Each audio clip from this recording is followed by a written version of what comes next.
Welcome everyone to episode 11 of Footie and That. My name is Chris. I'm with Alex. How are you, Al? Good, thank you. And Sam, are you okay? Good, thanks.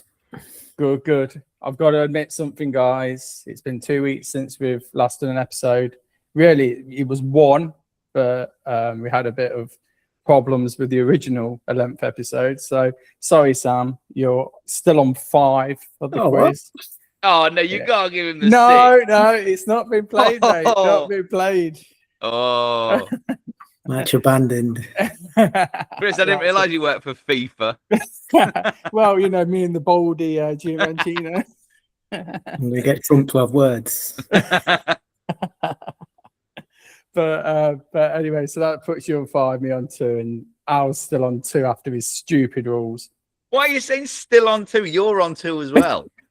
You've been on 2 for about 8 weeks, haven't you? I'm on 2. Let's put it that way. Well, guys, we'll start off with the World Cup. That's why it's called the review. I'll go with Sam first. What did you think of it overall? It was pretty good, I think. Yeah. Yeah, there was a lot of sort of like... It probably got worse as it went on. But I think that's always the way with a World Cup, because it's like, I find anyway, the exciting bit's the sort of start when everyone's in it and you've got lots of games. And the further it gets on, you maybe get better teams left, but you've got less games. So it's kind of like the last week, you've only got 3 games to watch, and it's sort of like the in-between days, there's nothing much going on. Did you have that kind of weird thing where there was like the first time where there wasn't a game on a day and you were like, what? What do I do now? Yeah. Such a weird time. What you mean? I've got to talk to people and communicate after a certain I've got to watch time? Love Island. Oh, that's always on record, mate. On record. No, I have to agree with you. I think that tends to happen, doesn't it? The quality, it gets more nervy because knockouts aren't they? You know, you've got a lot to lose. I thought I thought, barring from what a lot of people were saying at the beginning, get my words out, that it was quite a successful World Cup. I still feel 48 was quite a lot. It's a lot to watch. I don't know about you. And then, pardon, mate? They'll probably put it to 64 soon. So. Well, this is I think it's supposed to be next one, isn't it? It's supposed to be 64. And yet Wales still won't qualify for that somehow. And apparently America won it back already. Just like. Well, Trump was wanted to stay in that picture, didn't he? At the end. Oh, I did off by then. Anyway, so when we left on our last episode, we were just after the Congo game, wasn't it? Yeah. A lot. Obviously, we thought that the end was near on the Mexico game, didn't we? I said that at the beginning. I think we said quarterfinals, didn't we? As a whole, do you think England performed to sort of the level, or do you think they overachieved? I'll let you start us off with that.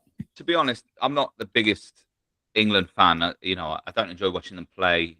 But I think they overachieved. I think it's difficult because there was a lot of poor big teams in it. So Brazil were quite poor, Germany were poor compared to how they would usually be. The only team, I suppose, the 4 best teams were in the semi-finals. But I think, to be honest, England got as far as they were going to get. I think, you know, realistically, tactics weren't good enough for England throughout a lot of the tournament. I think, you know, we shut up shop against Norway, we shut up shop against Mexico, and that kind of worked. It's never going to work against a team like Argentina. So once you make those substitutions, that's it. You as soon as he did that, I almost stopped watching because I was just like, no, it's done now. It's done. And once they scored, I stopped watching. So I was just like, they're going to do it again. It's obvious what's going to happen. I think they played better. You know, once they got to the third place playoff, they played better without Kane, which kind of is. They've almost got that thing that Portugal have got, where you've got a striker who is you know, a world beater, one of the best in the world, but are you better without them? So I think realistically, with the team that England had, they probably were in the top 4, but they weren't in the top 2 for me. Was it a chance missed, Sam? Do you think?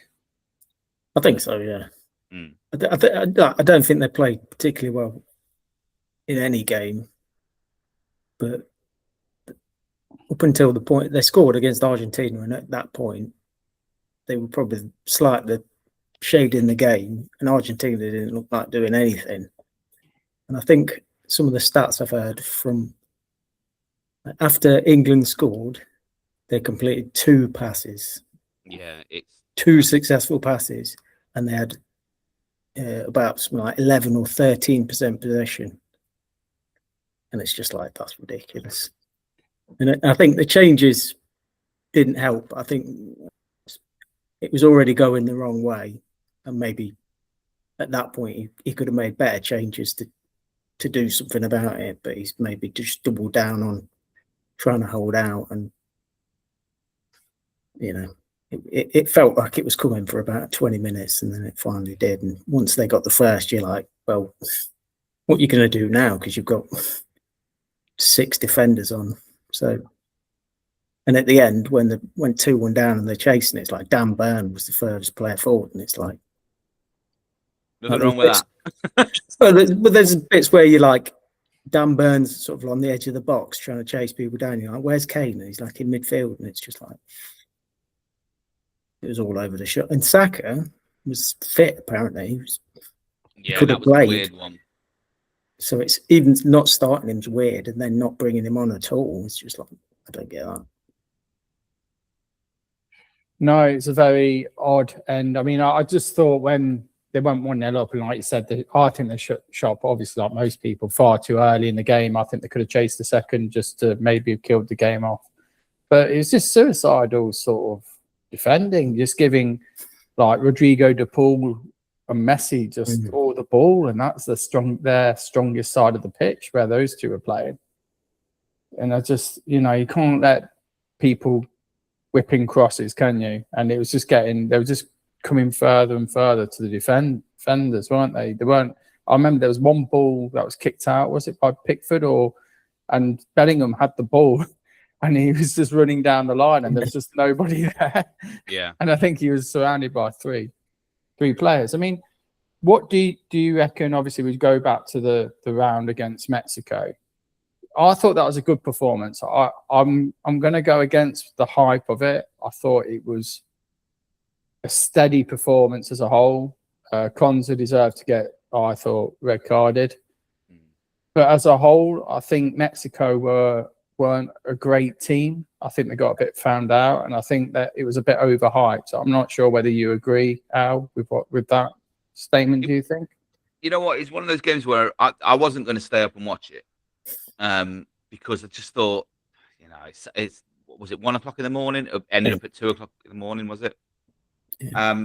But I just thought, you know what, watching Mexico at home in the Americana it's unmissable, isn't it? Really. And I thought England played well. I thought they dealt with everything that was thrown at them. The atmosphere. They talk about how difficult it is to play there, but they played well. And it was a close game, which we knew it would be. But I think they were better than Mexico. As you say, Chris, I think people had overhyped Mexico. But you do when they're at home, when they're in their home ground, you are going to, regardless of where you play. You go to someone's home ground, they're always going to have the support and then the know-how of the pitch. But yeah, I really enjoyed that game, as difficult as it was. I enjoyed it, and that for me was my favourite game in the tournament. For England, it was my favourite game in the tournament. What about you, Sam? Yeah, well, I think you feel like the Mexico game was the template of what they ended up doing against Argentina, but it's a bit more understandable against Mexico because you're down to 10 men. So yeah. But even in the first half, felt a bit backs to the, like, as soon as they got the second goal, it was like 10 minutes of Mexico absolutely back and probably should have scored. But then once they went 3-1 up, you think, all right, that's over. But then Kwanzaa, did he get sent off? No, he got sent off before the penalty, didn't he? When it was 2-1, yeah. 2-1. So, but then England gave away a penalty, and it was just sort of holding on. But like that feels a bit more excusable, I think, because you are really up against it. Whereas Argentina, it just felt like you're 1-0 up against the team who you're probably better than, maybe at least on a par with, and you've just sort of like played like, you know, like you're a League One team playing at Old Trafford in the FA Cup, and it's like, well, we'll just hold out and see if we can. And it just didn't make sense to me. You wouldn't see other big nations play like that. You wouldn't see France play like that. You wouldn't see Spain or Argentina play like that. So why do we play like that? You know, we're supposed to be one of the biggest national teams in the world. So why do you sit back?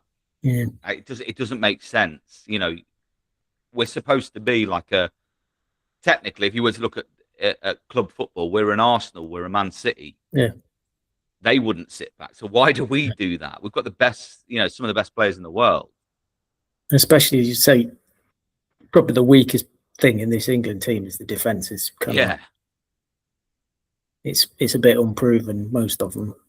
You know, no offence, but they're like Tottenham players and Villa players.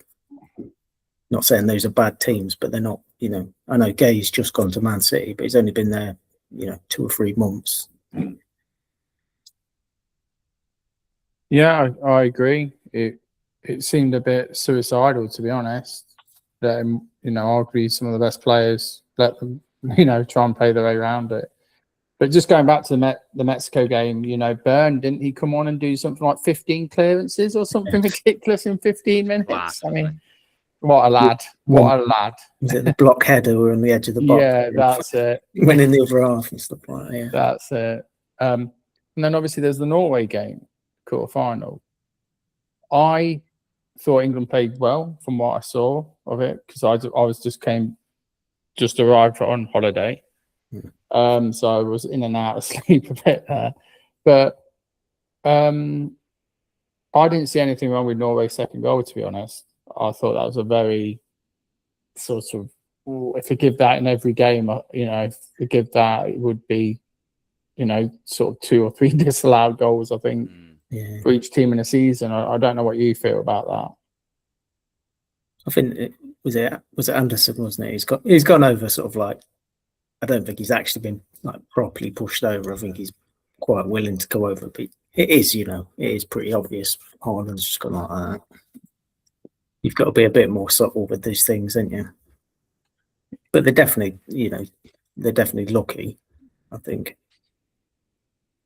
But do you think to it as a whole, England's performance? I actually missed the first half of the Norway game because I fell asleep. And I woke up and it was 1-1. I mean, Norway's always the team that you expect us to beat. It's, you know, it's one of those countries. And it's a European country, and we're usually better against the European nations than we are against anyone else in the world.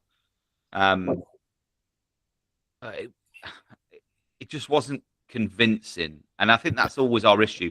You look at France, you look at Spain, you look at Argentina, and they've got convincing wins against teams that are, you know, and you hate to see lesser opponents but, you know, if you look at the world rankings, you know, along the way, you see France winning games 3-0. And you think, well, that's a convincing win. England never go and do that. Very rarely do they go and do that. And we always tend to just muddle our way through. So against Norway, you kind of expect, I mean, Norway have got some great players. They've got Haaland, you know, they've got Odegaard. But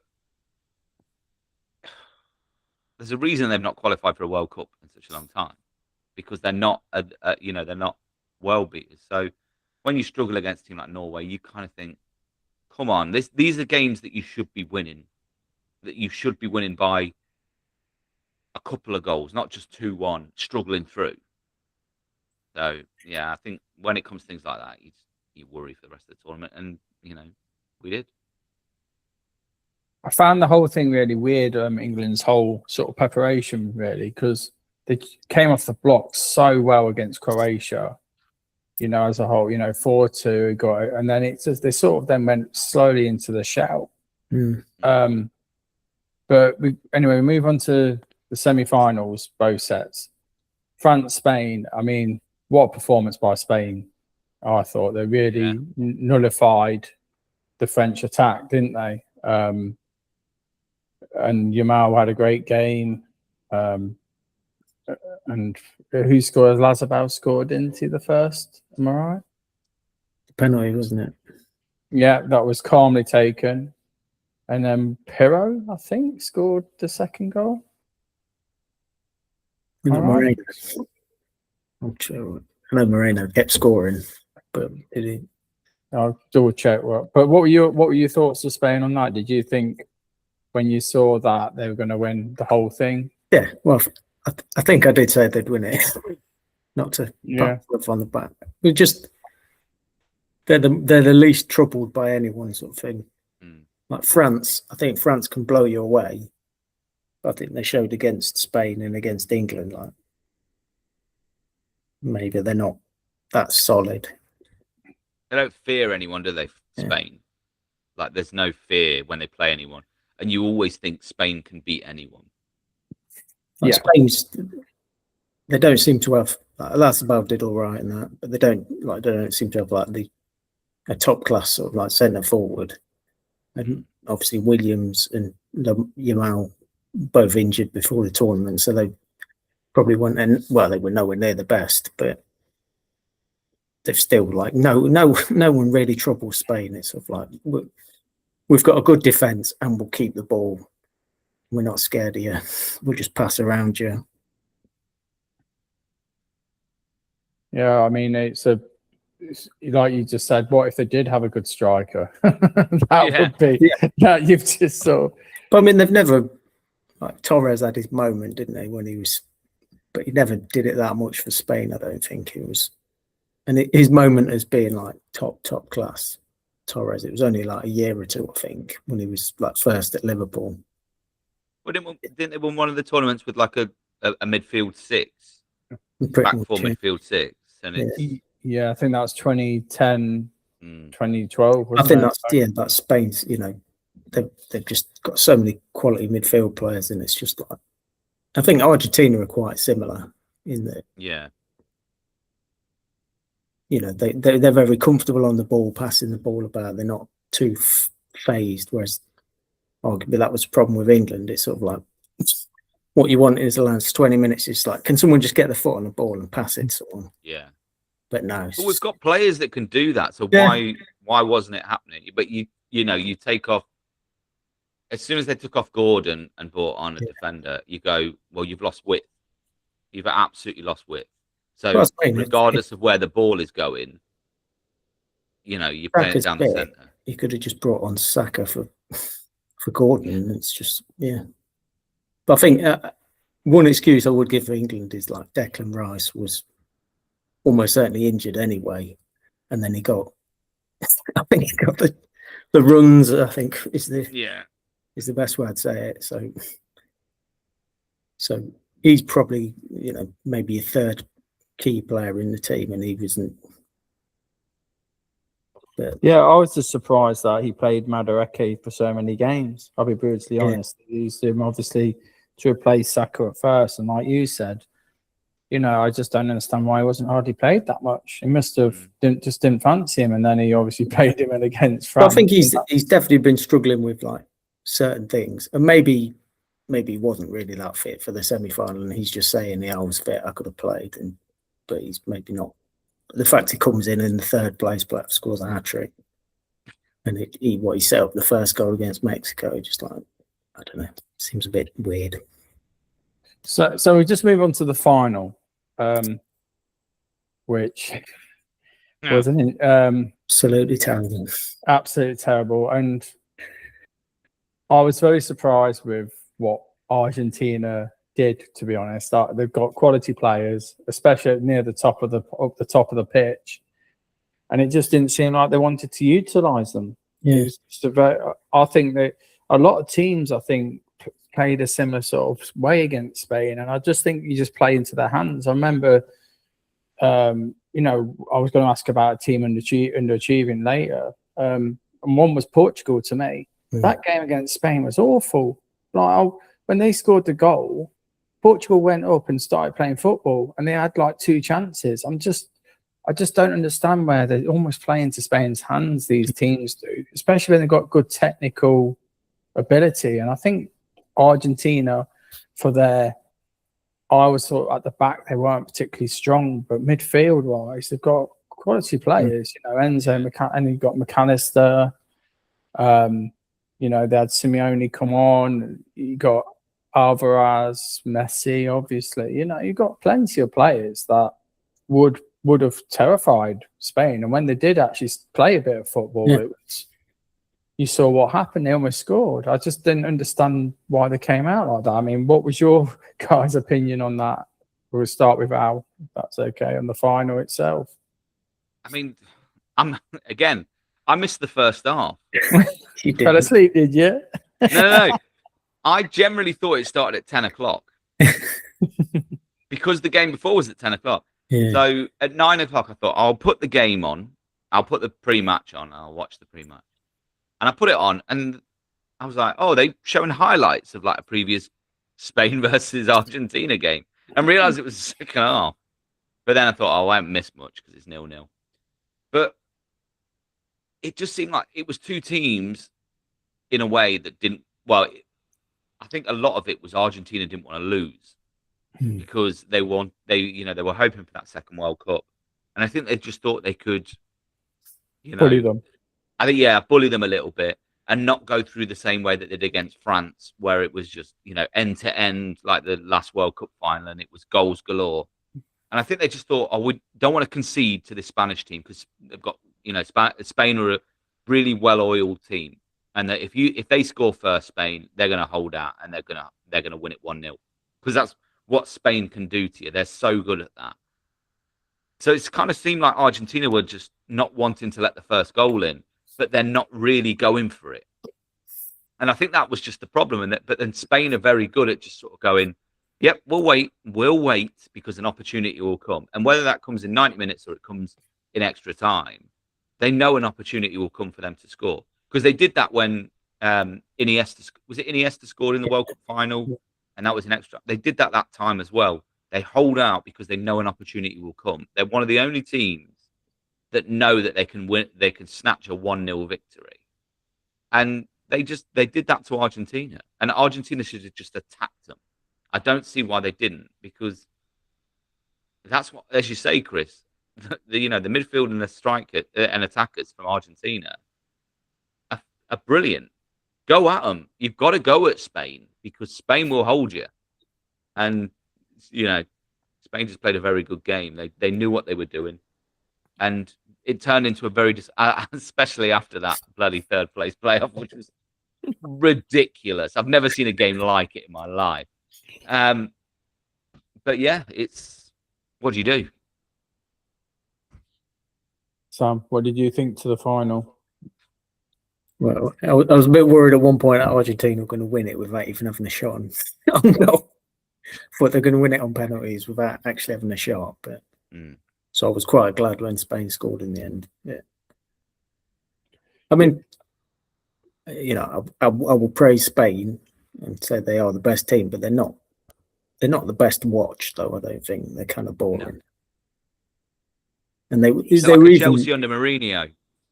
Even when they were great in 2010 as well, they were sort of like not necessarily the most exciting team because they just basically just pass you off the pitch, and it's sort of, as a spectator, it can be a little bit like it feels like nothing's happening. Basically, they smother you, don't they? That's what they do. They just it's like they're strangling you. It's just like, well, what am I going to do? I can't get the ball. What did you think to Argentina's sort of dark arts? Well, I don't mind it too much. If I'm against England, it worked, didn't it? Yeah. Brilliant. I think everyone's got very what do you call it? Really sort of gone over the top with it. Like they knew exactly what they were doing against England. They aimed to get Anderson or Bellingham sent off. Was my opinion. They went and clattered into Anderson, let him know he was there. Did the same with Bellingham, and unfortunately England, just because England are just so sort of gentlemanly, they didn't really do anything back. It got to their heads, didn't it? They knew exactly what they were doing. And Argentina, they played rough and dirty with Spain, and probably that wasn't the best way of doing it. Enzo's sending off was ridiculous. Apparently, he got a yellow card for mouthing off to the ref, the first one. So that just was silly because he was probably one of their better players attacking wise. I think the thing is, though, you look at like at the start of the England game, a lot of those dirty fouls, the push on Bellingham, the elbow to the back of Anderson, they happen within the first 10 minutes. And a referee doesn't want to send a player off or book a player within those minutes because he wants to let the game flow. He wants to let it, move. So, and Argentina were brilliant at that. In the first 10 minutes, they were dirty as anything. But fair play to them because they knew how it was going to work, and it did. And if your team did it, if England had done that against Argentina and England had won, we'd all be praising it and saying how brilliant it was. And Argentina bullied England, and that's how it worked. And they, who goes through, and that's the thing, isn't it? It's clever, also, and we hate it as England fans. We do, but if it was the other way around, we'd love it. Joey Barton in the England team doing that, we'd love it. I would love it if they did that. But I just think that kudos to the ref as well, because when I looked at it, I thought he can't set a precedent at this, or someone's going to end up getting sent off after 20 odd minutes. Yeah. Unless there's going to be a terrible challenge, which there wasn't really. It was all just needle. I think maybe one on Anderson. He has kind of sort of like. What was that? 4 minutes? Was it 4 minutes in that happened? I'm assuming the ref's not seeing that, and is VAR going to get involved in that? Probably not, because you'd have to send him off then, and I don't think they would have done that. Yeah. What do you think happened? Your opinion on what happened at the end of the final, then, where there was a little bit of needle between Paredes and is that Gavi? I think it was. But did you see that Argentina, that the Spanish player ran up to him and cheered in his face? You're going to be fucking annoyed that you've just lost the final. Oh, did he do that? But you shouldn't. You see the clip and he sort of runs and he cheers, and it looks like he's doing it pretty much in his face. And you think, you're going to be pissed off. You're going to be annoyed. And don't, if that Argentina player gets a suspension, which I don't think he has he? I think it's been clear. Then you've got to do something to the Spanish player it's an emotional time losing a World Cup. It's every 4 years. You get to the final and you lose 1-0. You're going to be emotional. And if we did anything, imagine doing anything that you work so hard for, and someone comes and cheers in your face because you've lost.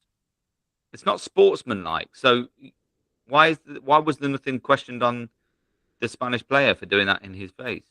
If he'd have fucking lamped him, you'd gone, yeah, fair play. Don't do that to him. It did make me laugh because I think I was listening to watching the BBC version, and Guy Mowbray was like, he's hitting with 2 haymakers. And I was expecting some sort of like massive but it's like just like not being, pardon my French, but it's just like a bit of a bitch slap that just went wrong a bit. It's just like nothing at all, really, was it? I think it was worse what happened in the match than at the end when Paredes got his yellow card actually during the match. But there we go. Okay, so who do you think has underperformed in your opinion in this year's World Cup? I'll start. I'm going to put my hand up and say Brazil. I thought they were going to do a lot better than they did. I think, the draw was okay. I think they should have really, with the players they had, beaten Norway quite comfortably, and probably would have met, obviously, England in the quarters. And I just think that under Ancelotti, they've got a lot of work to do by the looks of things, but they've got some fantastic players, which I think just didn't perform. Sam, got a team? Seem a little bit old. I think like Casemiro still playing. I'm not sure about that. Yeah, I mean, if they did miss a penalty against Norway, they score that penalty, they probably do go through then. But they weren't. They were kind of lucky against Japan, I thought, a bit. And Japan seemed to like let them off the hook a little bit after going 1-0 up. But yeah, they definitely underperformed. They weren't that great in the groups either. But I've heard Brazil fans are kind of like disillusioned with the state of their team. They just don't see where, other than Vinicius Jr., it's kind of like, it seems a bit muddled. Do you agree with me then with Brazil being your pick as well then, do you think, of underachievers? Probably. I think Germany were pretty bad as well. What about you, Al? No, I'd agree with you, Chris. I think Brazil. I think though, if they didn't have Carlo Ancelotti as manager, then perhaps you wouldn't consider them as much of an underachiever.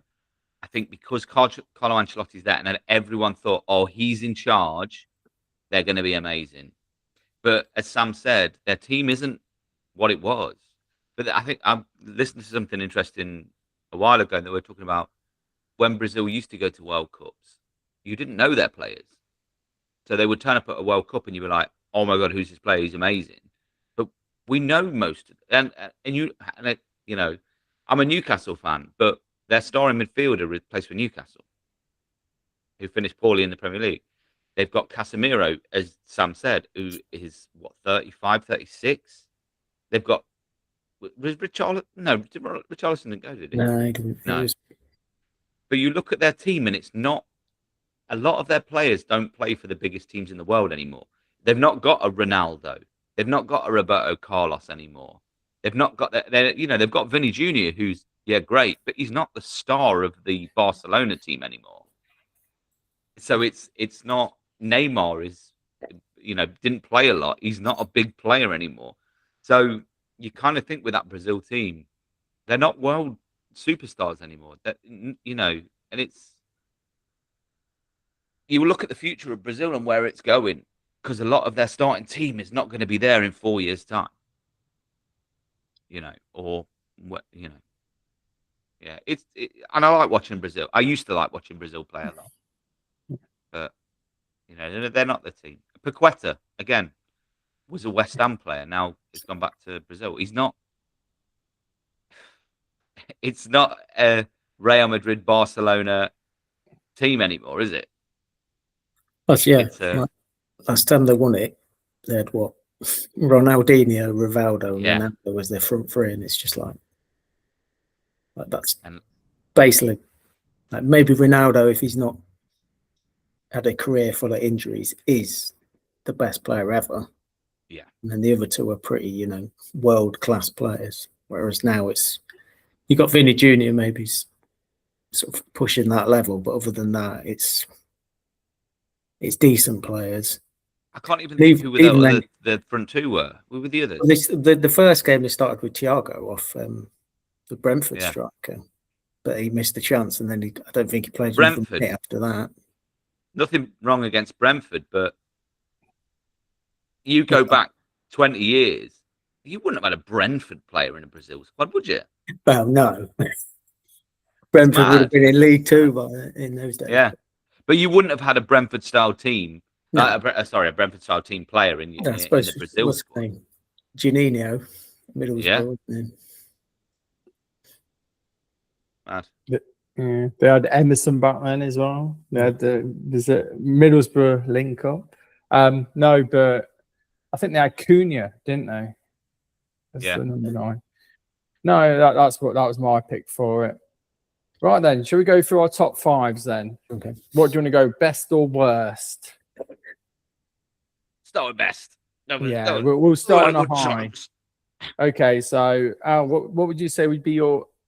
Actually, we'll go with Sam. What would you say would be your 5th best moment? Yeah. I put England, France, the Yeah. playoff. It was just, yeah, I mean, it was daft. It was a little bit sort of pre-season friendly-ish, but it was after. It was good fun, England 4-0 up. You're like, admittedly, I think France were kind of like, didn't really care. But then obviously at half time, they've probably like got a bit of a rocket, and then they've absolutely battered England second half, and you're thinking suddenly like Tuchel's in trouble again, isn't he? He's going to get whether he would have got sacked based on a third place playoff, I don't know. But if you're 4-0 up in a third place playoff and you ended up losing, but then Bellingham comes on. And he did carry England a little bit, I would say, Bellingham. That sixth goal was just ridiculous. It's almost something from Pro Evo or something, wasn't it? But there we go. That was my number 4, actually. That's my number 5. 4. Well, was that your number 4 as well? That was my number 4, yeah. Yeah. Well, my number 5 was the Japanese cleaning after themselves after each match. You just can't beat that. They're just so polite, aren't they, as a country? I just seen that. I think in one match, I think the other team helped them as well. I don't know which one it was. It seemed to unify the world a little bit with the litter, keep it everywhere tidy. It's lovely, isn't it? Yeah, I think it's just great. I think they're just great. What about you, El? My number 5 was generally Messi at the World Cup. And I know there's a lot of complaints about him and people moaning about what he was doing towards the latter stages. But a player of his age, sort of just, on the world stage, absolutely phenomenal. He's such a good, and for me, he's the best ever. And I just thought throughout the World Cup, brilliant, absolutely phenomenal. I'm going to stick my neck out. I think Cucurella did say something to him. Yeah, probably did. I did, because the way he reacted was a guilty man. Because he absolutely is. His back end absolutely went out then when he said, because he actually, I know people didn't had a real thing about Argentina, and I was trying to be as balanced as I could, but he did actually say something to him. I thought, what did you think, Sam? I wouldn't be surprised. Cucurella. Yeah, I'm just saying, because of it, knowing what he's like, he plays just as much to the rules as Argentina's. There's one like that rule. I know why they brought it in, so people can't say something pretty bad and cover their mouth, so you don't know what they said. But you wonder how many. Sometimes someone just said something and they've not actually said anything bad, but they're maybe going to get sent off now because. Though at the same time, just don't cover your mouth. It's daft. Silly, isn't it? All right, good old Armour didn't they? Miguel Armour in. Or maybe. Number 4 for you, Sam. Well, this one will come back because I've got it in worst and best. But oh wow! Like the referee. Oh, okay. Well, I just thought. It's a delicate balance to that, but I did quite like the way that there was a lot of sort of like if players were sort of going down, the refs were just like, shut up, get up. I'm not, it can work both ways because sometimes you feel like Argentina can take advantage of it and be a bit dirty. But I do, when you go and watch football and you're just watching players roll about and you're just like, even if it's on your own team, sometimes it's just like, just get up. We know you're not hurt. Or even if you are, you're not that hurt. Just get up. Get on with it. No, I think that's a good one. I thought that as a whole, personally, I thought a lot of the refereeing was good. They played on quite a lot, didn't they, as well? I saw. Played advantage, which I think is a good look, in my personal opinion. They let the game flow fairly well. And I don't think they didn't overdo the VAR either, though. It's it'll, as I said, it'll come back because sometimes they do. A nice one. Yeah, my number 4 was England France. That was just ridiculous. Yeah, it's just like a game. Like I said, the whole game felt like something from like me and Al playing playing FIFA or something like that. Pro Evo. It's just ridiculous. And your number 4, Al? That was the same, wasn't it? That was the same. Yeah, France, England. Straight back to you then, Sam. What's your number 3, mate? There's an odd one, but a game I remember is like Ecuador beating Germany to qualify for the. Yeah. Just it was one of the earlier games I just remember from the tournament where it's like I thought Ecuador had been a bit unlucky up until that point, and you're thinking, well, you got to go and beat Germany to qualify, but they did it and they played really well as well, and they had Germany's first goal where sort of Havertz kind of kicks some guy in the face, and going back to the referee, and they do look at that on VAR and decide, no, that's fine. No, that's quite nice because the Ecuador manager reminded me of Simon Jordan in his youth. Yeah, and he was under he was under a lot of pressure as well. I don't think he was very. In the end, they got absolutely outclassed by Colombia in the next. Was it Colombia? I think Mexico. Mexico. So in the end, it didn't really. But it's nice for most teams to have their moment. Obviously, some teams, like probably Uzbekistan, didn't have a moment at all, I guess. But it's not, especially if it's a biggish moment where you get through when you think, you're going into that game thinking, God, we've got to beat Germany to get through to the next round, and they've done it really well. Yeah, my number 3 was that was a good one, by the way, Sam. My number 3 was all the hosts going through to the last 16. Yeah, I think it always keeps it going when the hosts are in. It just.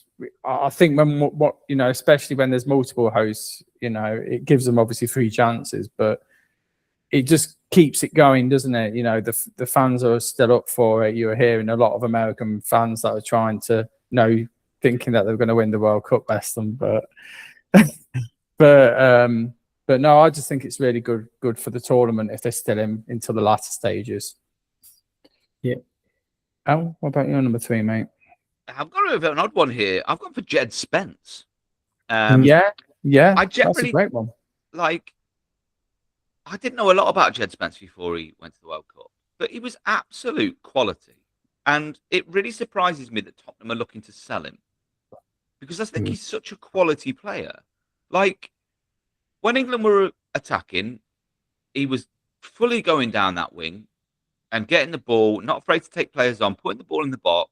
He was such a good player defensively as well. There was some tackles that he made that were just brilliant. I thought he was such a good player. And I think, England will sort of like say how well Bellingham played and how well Kane played, because they did play really well. But I don't think enough praise was put on Jed Spence. I think he was one of our best. To be honest, I think if you were to look at our squad, I would say he was the third in the top 3 players of that tournament for us. Because he came in and he did a job that wasn't expected of him. When Nico O'Reilly was injured, he came in and played, and I just generally thought he was brilliant. And I'd be quite happy if Newcastle signed him. I bet you would be with your left and right backs at the moment. God. Everyone's bloody leaving. Exodus. No, he did that fantastic tackle. Was it on Simeone? Yeah. In the semi, where I didn't think he was going to get to him, and then he just absolutely timed it to perfection. Against Mexico as well, he was tremendous. I thought. Yeah. No, that's a good one. I think Inter Milan are looking at him. I think. And I'm surprised that Tottenham are looking to sell and that there's no one else big coming in for him. But Yeah, here's a stat: 2 Spurs players started the final. Romero. Yeah. Messi? Well, they are looking at him, actually. Pedro Porro. Oh, yeah. Oh, Porro, of course, yeah. He was good. It just shows how bad Spurs this season was, doesn't it, really? Oh, I can't wait to talk about Spurs on our Premier League. Yeah, don't worry. That will be cool. Yeah, that's a really good one now. Have you got your number 2, is it there, Sam? Yeah, I've gone with Haaland's goal against the second one against Brazil, where he's just sort of like, well, if you're not going to tackle me, I'll just shoot.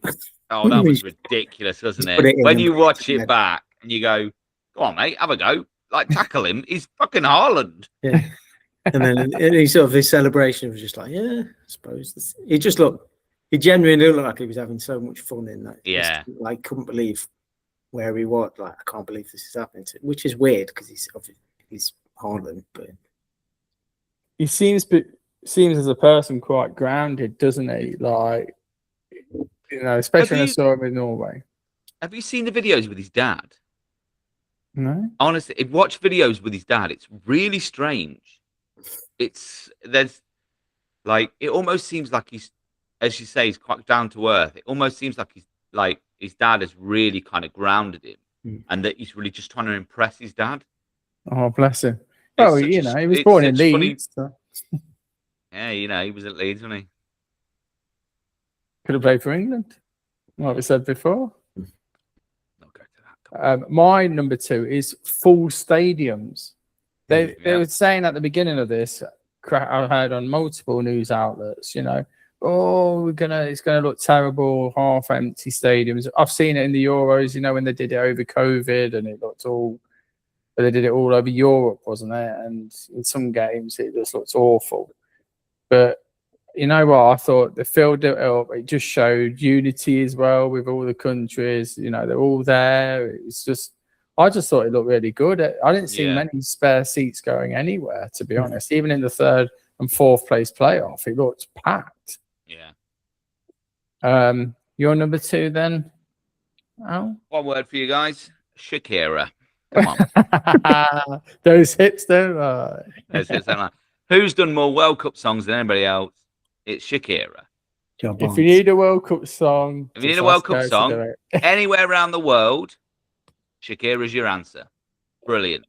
That's all I'm going to say on the matter. That's all you need to say. Don't you worry. Serge, who was she married to? The Barcelona? Was it PK? PK. He's missing out now, isn't he? I think he's gutted now. Where's he now?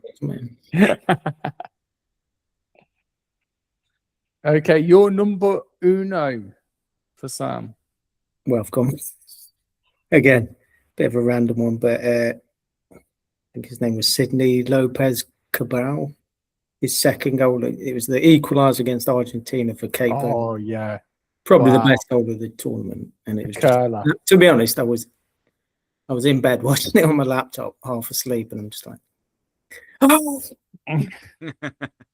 The bend on that he made. Yeah. And he's just like, I think Cape Verde were just like one of the best stories of the tournament. And then he went in the crowd and I don't know what he was doing. He grabbed some woman out of, maybe it was actually his girlfriend or something like that. Just almost snogged her. Maybe it was just. I hope so. There could be a bit of a problem going on. Just scored. That's a nice segue because my number 1's actually Cape Verde as a whole. I just thought they were fantastic. When I saw the draw, when they drew with Spain, I thought, keeper played one of those games. But then, they could attack. And I was just like, wow, good counter-attacking team, full of energy. It's what you want to see from someone who you exactly. They're not expected to get out the group stage. They're really not. And they went for it. Go for it. Well done. Yeah. And it's a shame that some bigger countries didn't take that sort of lead, to be honest. What's your number 1 then? Well, not having much to shout about in the last season, I'm going for Big Dan Burn. And particularly the moment he headed the ball away when that player went to overhead kick it, and he just put his fucking head in there. Good lad. Well done. Like Sam said, he went to the halfway line. No, he didn't. Look how far that ball went. If their keeper was off his line, that's going in. But that for me was like, as I say, I think if Newcastle had a good season, it wouldn't have been as much. But he's not played that. He's not been a highlight for Newcastle in the last season. He's getting old. This is obviously going to be his last big tournament, and he came on and he did his job. And I thought he was just brilliant, and I loved him. With absolute aplomb as well. Yeah. No, I like that. That's a great way to finish the good. Who's going to start the bad then? I'll start this one if you want. Yeah, go on then now. The weird stadiums. There's like some weird stadiums where they're like kind of missing bits.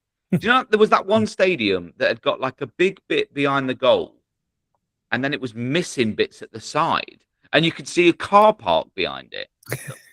Fucking build it up. Wasn't it weird? Like, you wouldn't get a stadium like that anywhere else in the world. In America, it's strange. It's that one stadium. That was it.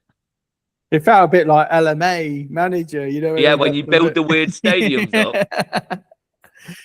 He must have had that as a young kid and Yeah. thought, you know what, I'm going to build a stadium. What about that bit there, mate? You could fit another 3,000 seats there. Don't worry about it. Don't worry about it. Go on then, Sam. What's your number 5? Well, it's one it can't necessarily be helped, but I think the kickoff times. Oh yeah. You know, obviously it's a bit selfish, like, but there was a lot of games where you would have wanted to watch it, and it's just like, well, I'm not staying until 4 a.m. to watch it. And then there was games like England, Mexico, where it was like, well, it's starting at 1 o'clock, and then it's just like, oh no, actually, rain delay is starting at 2 o'clock. Luckily, on that game, I woke up. I went to bed at like 8 o'clock. Set my alarm for, I think it was 12:45, and I woke up at 12 o'clock. And I thought, I'll just check to see if the teams are announced. And it said, oh no, it's been rain delayed for an hour. I was like, I'll get an extra hour of sleep. So I went back to sleep until 1:45. Brilliant. No, that's good. That's a good one. I agree. The timings were very annoying, especially when some of the good games were at night as well. Yeah, I mean, there was definitely some games that I'm sure I didn't miss, where it was like, but like Australia, Turkey, that was, I don't know if it was a good game to be. It might have been quite fun watching sort of Australia shock Turkey, but and what is it? Austria, Algeria, which again sounds like a bit of a daft one, but that was the one that had like one of the best endings of the entire tournament, when Algeria scored like minutes to go, and then Austria equalised. That was on at 4 a.m, I think. So yeah, not that's much of a sicko to watch that. And then I think there was the Portugal-Croatia. That was a great ending as well. Yeah. I did actually watch about that. 105 minutes, didn't it, or something like that? So the VAR. Yeah. Yeah. They said it was it's snicked off him. We've got just like, did it? Yeah. Well, my number 5 is, and it's always been a rule with me anyway, never mix politics with sport. I think I'll hate it. It does my head in. If I want to watch politics, I watch Question Time or the news or whatever. But I'm not going to comment because I want to get a job at the BBC. So. Yeah, you look like one of them. Or one of them.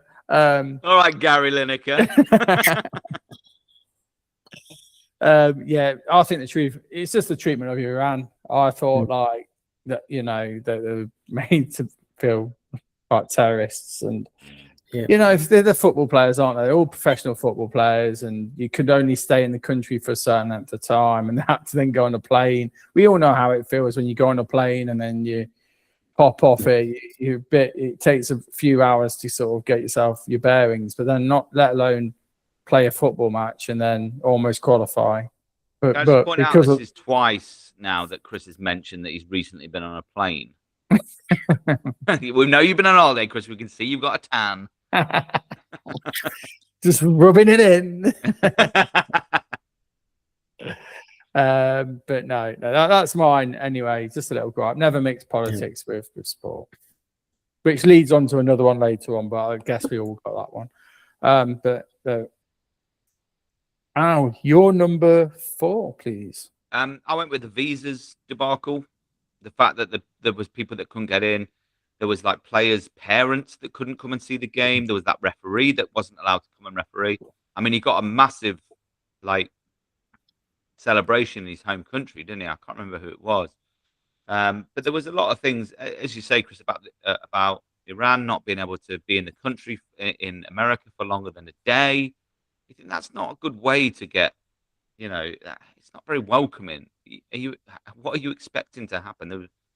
It was just very silly. And there was that supporter, I can't remember which African nation he was a supporter from, and he got a beautifully coloured suit, and he'd stand up, and he was just wonderful. He's been at so many like international tournaments, and I think he was at 1 or 2 games. Was it Ghana? I think it was, yeah, the Ghana And I guy. just think like you need these characters because they're when you're watching a football game, and and we all know that the cameramen like to pick out the pretty ladies. That's and we're 3 men, and I don't imagine we don't like that. But when you get these characters in the crowd, you love to see it. And that guy not being at every game was such a disappointment. And we've had these characters every so often in the crowd that we love to see, and when we don't, you think, come on, these are nice little bits when the game's not flowing, and like the Birdman. Is it the Colombian Birdman where he's like Colombian hanging from Birdman. the railings? Do you remember that Like, guy who was like, was he a Sweden fan a few years ago? Oh, I can't remember where he was, and he like at the start of the game he was like really conserved, and then he got his shirt off and he was screaming, and it's like you love to see it, and like, come on, And I think the visas was a big thing, which was such a disappointment. Just lets it down a bit, doesn't it? Yeah. Go on then, Sam. Well, I said I'd come back to it, but the refereeing. Oh, yeah. Because while it's good to let it go and sort of not settle for players just sort of like wasting time and lying on the floor and pretending to be hurt when they're not really hurt. Sometimes it goes a bit too far the other way where they're just like, well, just foul each other and I won't give any free kicks. And eventually maybe I'll give a free kick. And it kind of maybe lets some teams away with being a bit dirty. And some of the decisions as well. I mean, I still don't quite understand the Egyptian, why they didn't have their goal allowed. And it was a little bit contentious. I get it, but it just felt like you've not been doing that throughout the tournament, and now suddenly you're going to come back for a foul that was a good while ago, and they've taken the ball the whole length of the pitch, the opposite direction. And I think Argentina scored a goal similar against Austria, where one of their players has fouled someone, and they've then scored, and they didn't bring it back then. It just felt like, and against England with Messi standing on. Well, fence, It just felt like that was the only game they decided, like, oh, actually. Yeah, let it go. Like, if it had been, like, I think it was someone scored against Portugal. There was a foul just before it. And it was sort of like, all right, fair enough. It's just, the foul's happened just there. You can easily say, well, that's significant. Whereas the Argentina one, it felt like, well, it's a foul right in the other opposition half, and then they've just like ran through you the whole length of the pitch, and it just felt like a bit like, I don't know. If you'd been doing that the whole tournament, fine, but you hadn't, and you've just it feels like you've favoured the big team there. Then it's just a perception of it, isn't it? That's the thing, and then obviously Egypt felt like they'd been fouled, which they seem to say like, yeah, it probably was a foul, but because we'd have to give a penalty, we didn't give it. So it's sort of like, that seems like, really, what are you doing here? But I don't know. I didn't think it was necessarily a foul, but I don't know. No, that's a good one. My number 4 was Neymar, just as a whole. Like, he takes a penalty, gives it big into the Norwegian goalkeeper. Does he realise they're 2-0 down and they're going out? Yeah. And then he gives the big licks after he scores the goal. And I just think, like, you are a bit of a prat. Like, this is your last World Cup and you've decided to do that. It's just not the time or the place. Bit infantile as well, you're meant to be the more experienced guy, just like walk away from it. But that's just my opinion. Go on then, Al. Your number 3, please. Donald Trump. What part? You've got to appreciate a country that gets a TV celebrity. I mean, the equivalent in this country is if we had maybe someone like Jim Davidson as Prime Minister.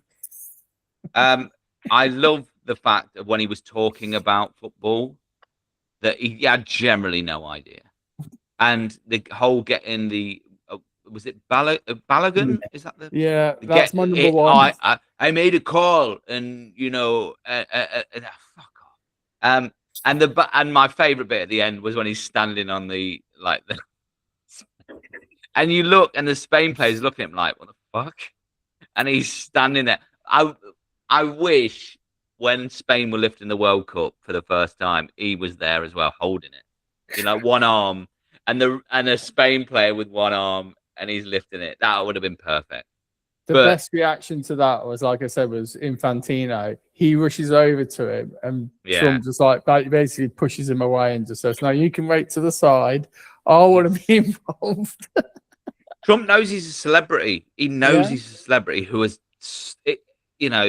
has somehow managed to become president.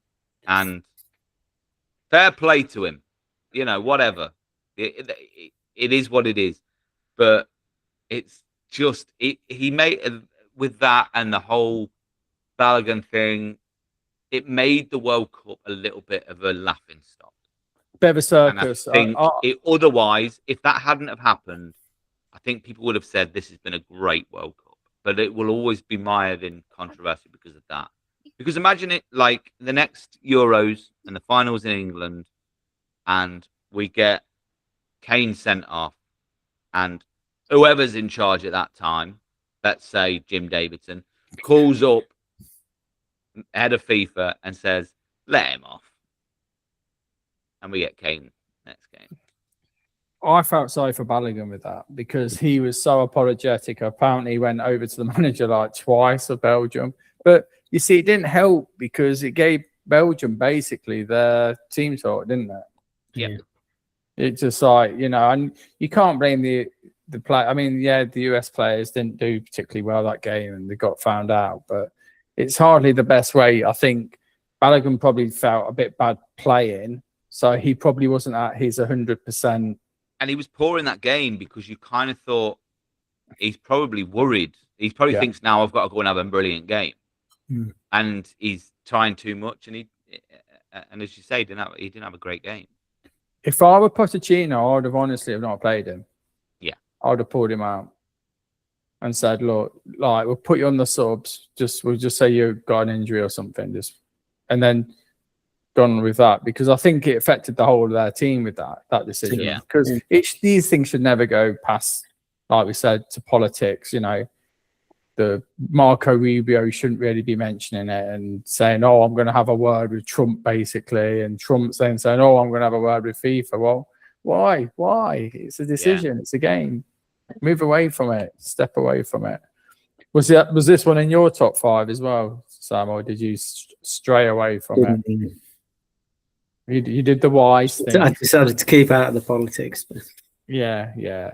Don't blame you. Yeah, so what is your number 3? The hydration breaks brought to you by Powerade. Yeah, that's my number 2. Hold on, because we might want to be sponsored by Powerade in the future. So let's just say hydration break, not by Powerade. So worried about that. If they start trying to bring that in, like literally. We said this, didn't we, a couple of episodes ago? I don't mind if they needed an actual drink and they stayed in their corner, away from management, away from any sort of coaching. But when it's in an air-conditioned stadium, why are you having a hydration break? It's all about the fact that it is sponsored, the fact that it's like they make and then they'll play music and it's just like, what is this fucking shit? Yeah, but they're playing Brighton Summer of '69 and, the crowd's going to love it. But there was one game. Get Shakira out. Every single game, Shakira has to go. I think it might have been Qatar versus Switzerland, and they had a hydration break, and they obviously didn't do too long, and the keeper was waiting for like a minute to take the goal kick because they were playing a song. So I'm assuming they were on that advert break as well, and it's just like, you know what I mean? Yeah, fucked. It made me laugh. 2 things that made me laugh about this and got me angry at the same time. Croatia, England. There was a downpour before the match started. It was actually temperatures. We were actually a higher temperature than in America. Then there's exactly the same thing that happened in France, Iraq. They actually had to delay because of a storm. Well, it's weird because at one point, break. for a good point, it's sort of like after week 2 to week 3, everyone was booing when the hydration breaks came, and then they seemed That was brilliant. The they seemed booing. to stop booing after a while, and I'm just a bit like, why have they stopped booing? Just keep booing. I'm just worried. Like I'm going to go to watching League One the game next season. It's just like Yeah, Bring it out again. the hydration break brought to you by Banks's Best Bitter. Just like, I hate half time as much as it. I know you need but 15. Just do it in 5 minutes. I just want to get on with the game and watch the football. Yeah, that was my number 2. Yeah. So my last one was as in my third one, because all the others have been taken, was basically the World Cup final itself, everything. Yeah. From the start to 6 minutes late because the crowd didn't come out. Then you had the half-time break for half an hour. Seriously, do we really have to watch an AI thing? Shakira's out there, Chris. Yeah, but we had to I didn't even say it. I heard Madonna was in a buggy with AI Madonna, probably. It looked like it was Ronaldinho AI. and Ronaldo, wasn't it? And Ronaldo, yeah. Oh, they have Ronaldo and Ronaldinho. Was that really them? Oh, I think it's all AI, mate. It's got to be, but it did look like them. And obviously Shakira was there, and it looked like there's one of the little lad dancers looked like he was Gary Coleman. Can you remember Gary Coleman? Oh, he's been dead about 10 years. So. Yeah, exactly. But like, yeah, the whole thing I didn't like it because there's too much breaks going on. Yeah, it was like the Super Bowl, but obviously that's what Trump wanted to make it. I'm sorry, I mean that's what people wanted to make it. But yeah, I just didn't like the whole thing. I was like, come on, can we just play football now? After 15 minutes. Even Wayne Rooney said it was rubbish. He said it was crap, didn't he? Yeah, brilliant. he did. Well done, Wayne. Best bit of analysis he used throughout the whole of the World Cup. That. So you're number 2 then now, if you've not already said it. Number 2 is VAR. I think it wasn't consistent. As we say about the Spence tackle, the Messi tackle on Spence, where he puts his studs into him, wasn't consistent. The Egypt game wasn't consistent. You've got to be consistent, and it did seem like there was a lot of bias towards certain teams. A lot of people are going to pick up on these things, but you've got to be consistent. And one of my things I hated was when they showed the VAR team at the start of the games. I don't know about you, but this really frustrated me. There's 2 sat down and there's 1 stood behind them, but yet it pulls back and there's a monitor.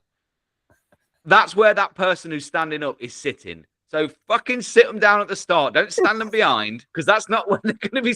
As soon as the camera's off, go and sit back down again. Ridiculous. No, but what made me laugh with that was they were like concentrating on the screen, and it was like it's not started yet. So they should have all turned around and waved. Yeah, but that was. I remember the first game when they did that. Sort of like they were all sort of standing, looking at the camera, like. And I guess the first game was like that weird one where there was like 3 red cards. And after that, they were like, just sit down and look at the screen. Don't. Yeah. Yeah, but they should have had their own little, thing, as all the players had, like, they did a little action thing or whatever. Thumbs up or look serious. They should have. They could have done like one's doing V. Yeah. One's doing A. One's doing R. Or they could have used their legs to have done that. That would have been great to have seen that. Or them doing the hydration break with doing VAR on it. Yeah. That would have been interesting. Yeah, I agree. They were very frustrating. Your number 2, Sam?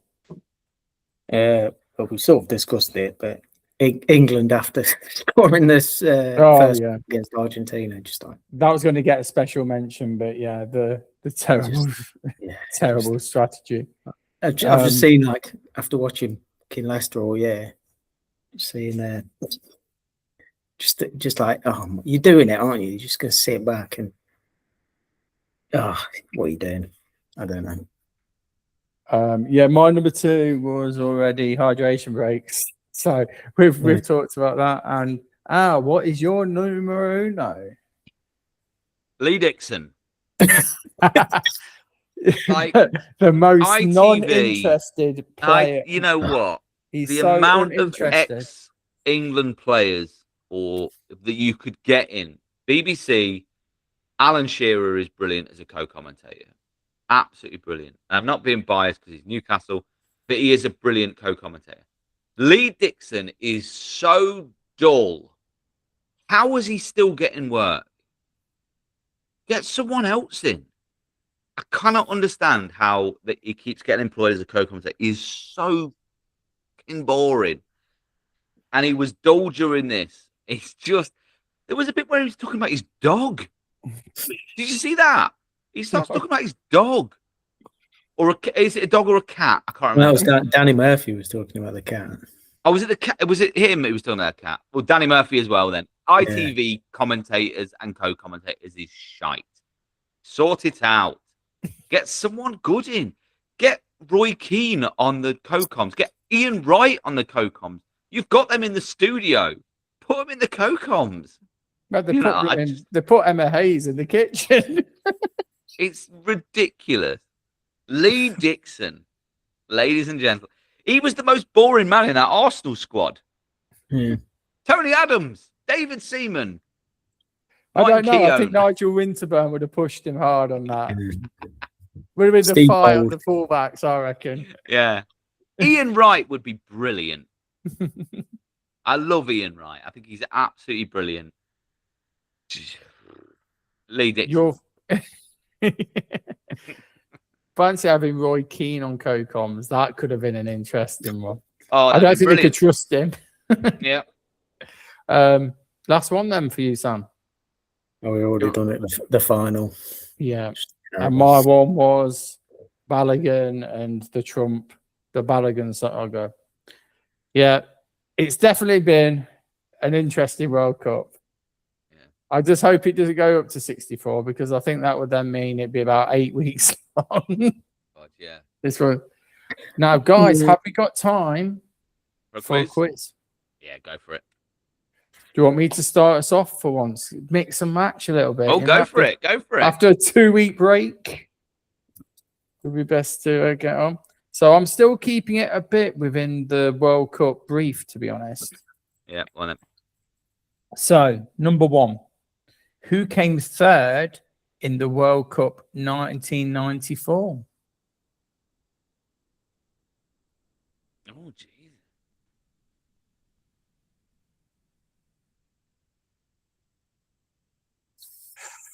Or is anyone going to have a quick guess? Italy? No, don't say that. No, take that back because they were fucking second. Take that back. Take that. Yeah. Spain. Take it back now, yo. No. What about you, Peps? Netherlands? No. I'll give you one more guess each. Something like in a good mood. Bulgaria. You're very close, but no cigar. They finished 4th. Yes.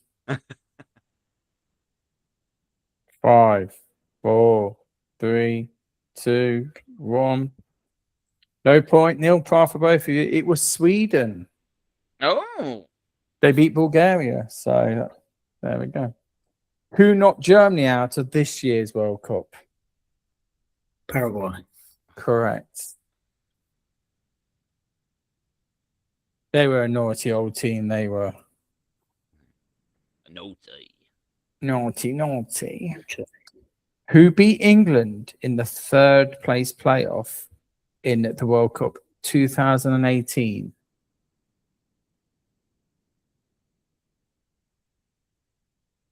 Belgium. Yep. Well done, son. What was the scoreline in the World Cup semi-final back in 2014 between Brazil and Germany? 7-1. Correct. Well done. Now you're up and running. Who came third in the World Cup 2022 in Qatar?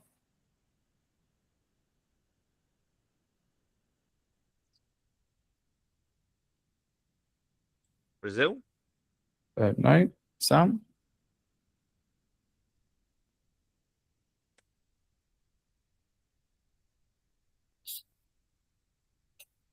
No. No. Do you want to have one more go? Spain. No, it's Croatia. Okay, so which two England clubs have had their players between them come sixth equal in goals of the tournament? So the top one was, for example, Real Madrid. So which two clubs came equal sixth with Manchester United? I'll give you a point for each.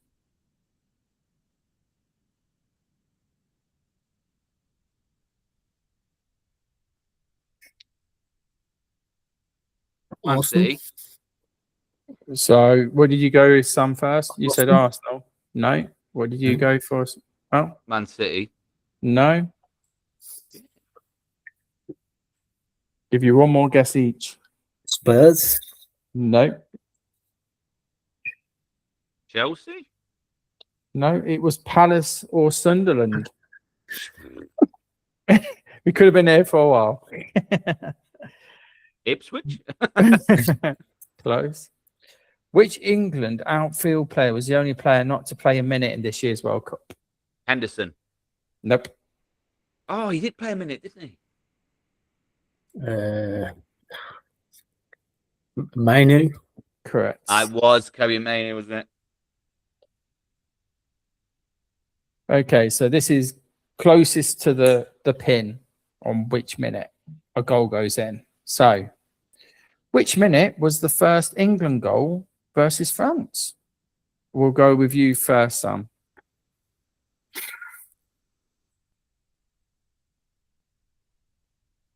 12. Oh, No, it was earlier than that. I said 6. Al's got the point. It was 3. I thought it was Declan quite Rice. early. Was that What 3? minute was the equaliser scored by Argentina against England? Al, first one. 86. Okay, what do you reckon, Sam? 89. Al again, 85. On the money here, he's leveled it up. 3-all. Last one. What minute was France's first goal in the third place playoff against England? So obviously it wasn't in the first half. Sam. 49. 51. 48. Well done, Sam. So the end of that round, Sam's on 4 and Al's on 3. Go on then, Sam. We'll do yours next and leave Al's to last. Some World Cup, some not World Cup. Mixing it up, are you? Yeah. Which player in the World Cup created the most chances? This World Cup, yeah. Yeah, sorry.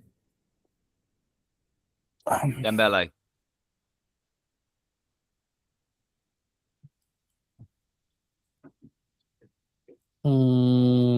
Yamal. Nope.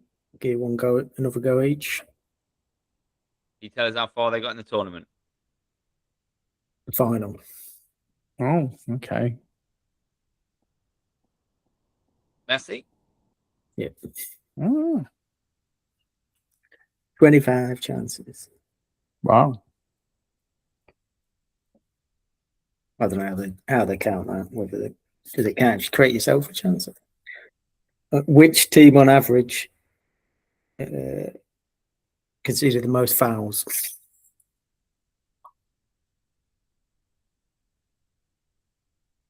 England. Where did you go for, Al? England. Yeah. No. Oh. Go France. No. Yeah, Glue. They got knocked out in the last 30, the round of 32. Brazil? No. Ghana. And Bosnia. Bosnia. Wow. Okay. Which team missed the most big chances? Yeah, I don't know. Germany. No.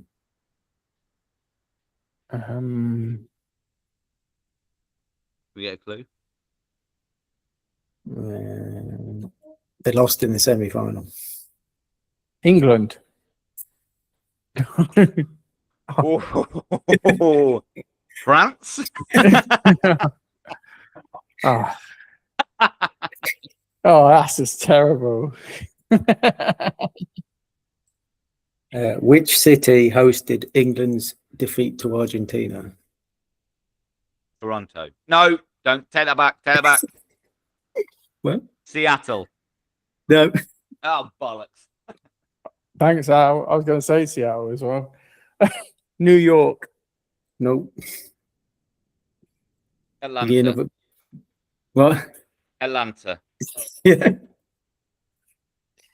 Come on, Chris. I know, I'm not off the mark yet. I was sponsored by Powerade today. Possibly a tough one, this one. Which country did Jude Bellingham make his full international debut against? Oh.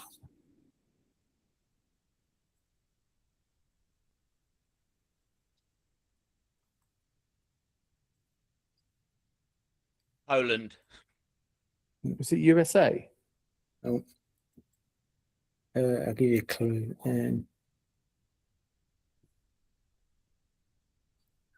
One of the England players played for this team at one point.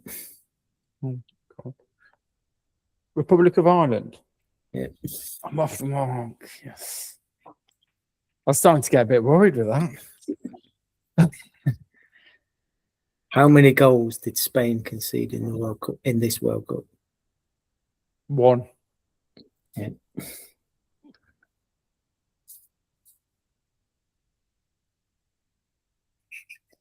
Which current Premier League player has the most World Cup appearances?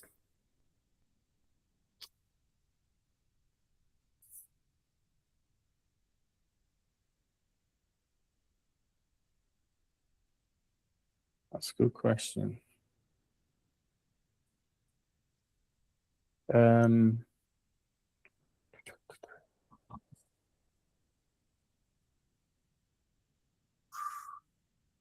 Pickford. Yep. Yeah, well played. Good shout. Which current Premier League manager has the most international caps?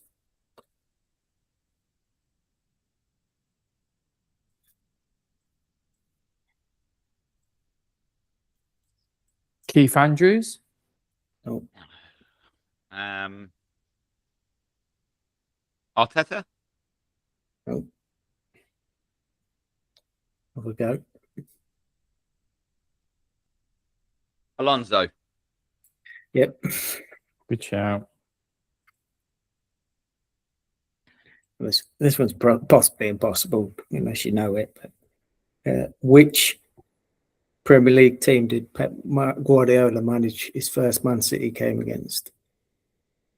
Sorry, can you repeat the question? So Pep Guardiola's first Man City his first game as Man City manager, who did they beat? Man United. Bolton. No. It's current Premier League team. Arsenal. No. Everton. No. It's Sunderland. Ah. Okay, so the last question. 15 Australians have scored in the Premier League. So we'll go back and forth. Al can start because he's 4-3 up. Okay, name an Australian who scored in the Premier League. Cahill. Yep.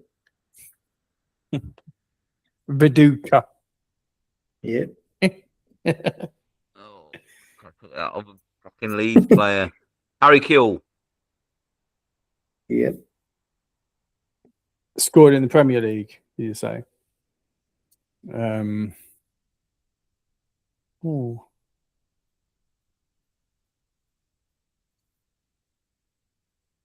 Craig Moore.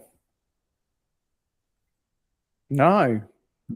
Oh, okay. Technically, I've not got to get another one in if Chris isn't. Oh no, yeah, you've already got 2. So I'm going to pass and pass it back on to Chris. So an Australian. Oh, I did have him in my head as well just a minute ago. Oh, you little bugger.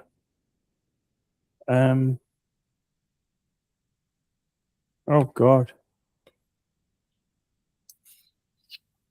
Oh, how many did you say? 15. So there's 12 left. We got it. Oh, this is embarrassing. I'm sorry. Joe Australian Mangle. fans.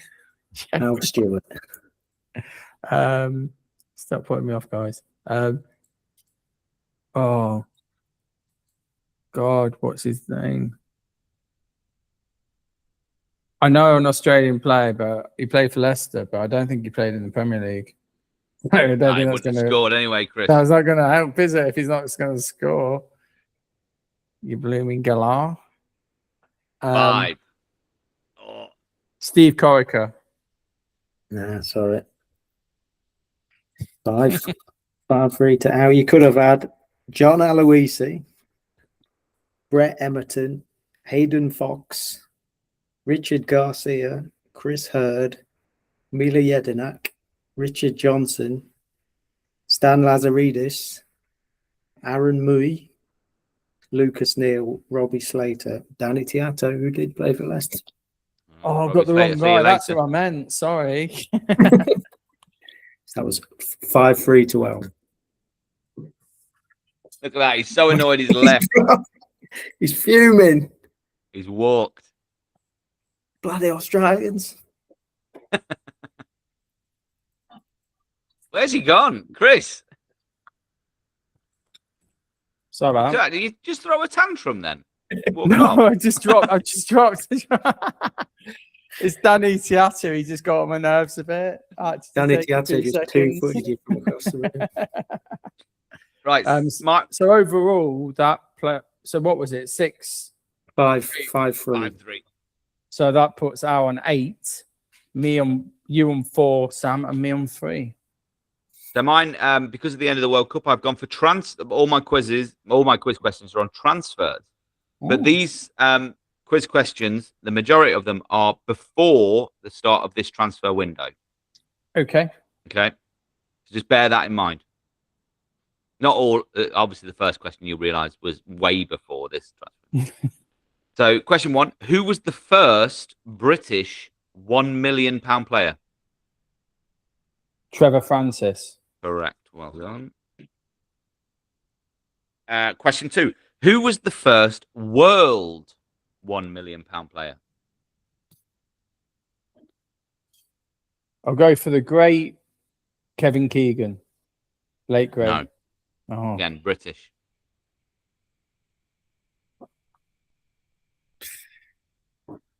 Johan Cruyff.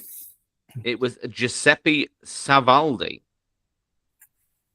Oh, okay. I'd have given you a clue, but I've no idea. Question 3 is a back and forth question. The most expensive, and this is before this transfer window. I think it is. Hold on, bear with me. Yeah, before this transfer window, the most expensive British player transfer fees, total transfer fees. Okay. So, for example, okay, Anthony, if you were to go after this transfer window, you'd say Anthony Gordon went for 40 million and then 69 million, equaling 109 million. So their total transfer fees throughout their career, British players. Yeah. Okay, so we'll go back and forth. I've got the first 10, the highest 10. So it's not necessarily 10. One transfer, it's all of their transfers combined. Okay. Okay. So we'll start with you, Chris. And some of them might be a single transfer that they went for a lot of money. Yeah. But others might be multiple. Okay. Yeah. I'm going to start us off. Did you say British players, did you say? British players, yeah. Okay. So I'm going to go Jermaine Defoe. Jermaine Defoe. unbelievably, Chris is not on the list. What? He's moved loads of times. He has moved loads of times, but not for a lot of money. There's one life Okay. down. That's fine. Sam? Declan Rice. Declan Rice, one transfer, 105 million. Chris, think of the big players who have gone for a lot of money. Slabhead. Harry Maguire. Harry Maguire, 99.5 million, which was the 80 million paid. And then there was also a 19 million paid to Hull. Correct. Back to you, Sam. Gareth Bale. Gareth Bale, 95 million was spent on him throughout his career. Chris? Jack Grealish. Grealish, 100 million. One transfer, 100 million pounds.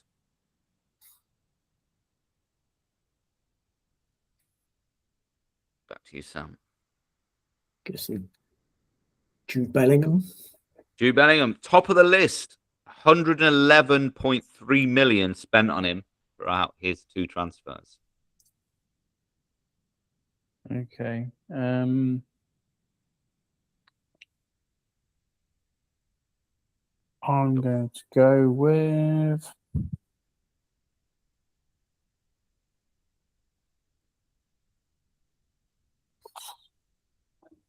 Harry Kane.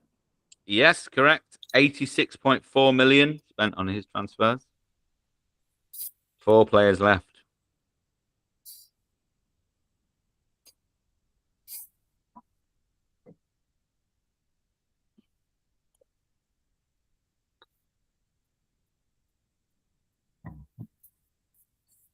Oh, it's a tough one. This is. It is a tough one.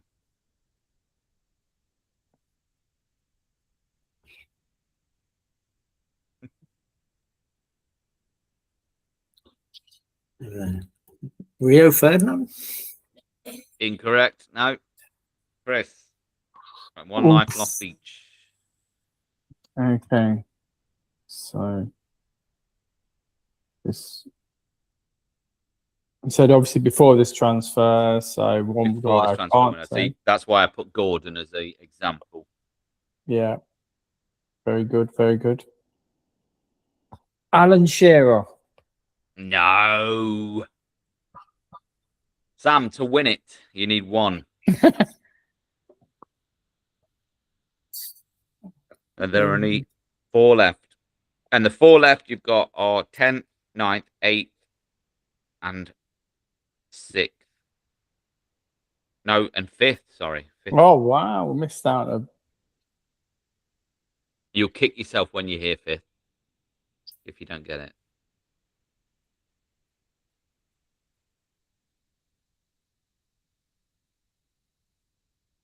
Five, 4, 3, 2, 1. Well then, Sam. I apologise, I can't give you any of the points for that one. So in 10th place was Danny Ings, 64.5 million. Thanks. 9th place was Sancho. Sancho for 81 million. Oh, of course, yes. In 8th place was Solanke, 84 million. Oh, yeah. And in 5th place, you'll kick yourself, Raheem Sterling. Oh, yeah, of course. Question 4. Andy Cole left Newcastle United for Manchester United for how much?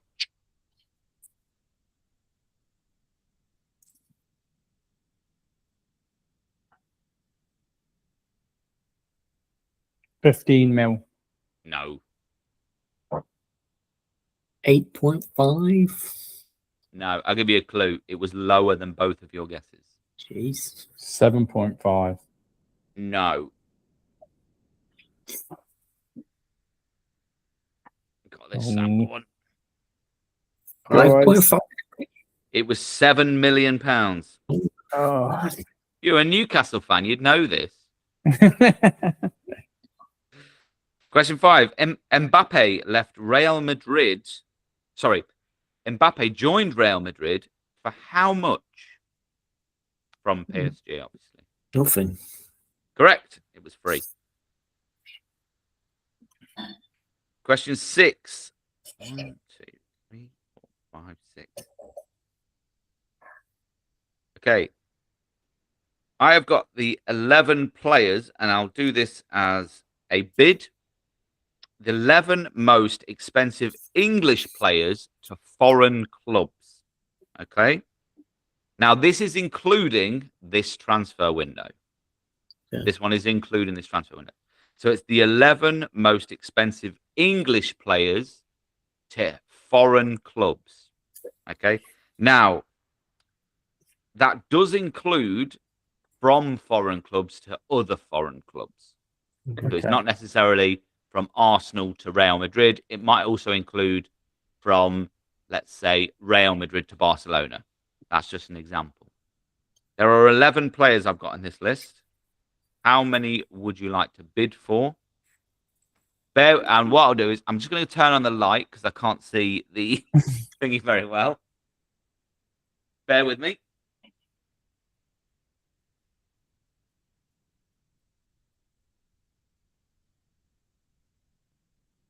And I'm back. So, Chris, I asked you first last time for your answer. Yeah. Sam, out of the 11 players, most expensive English players to foreign clubs, how many would you like to guess?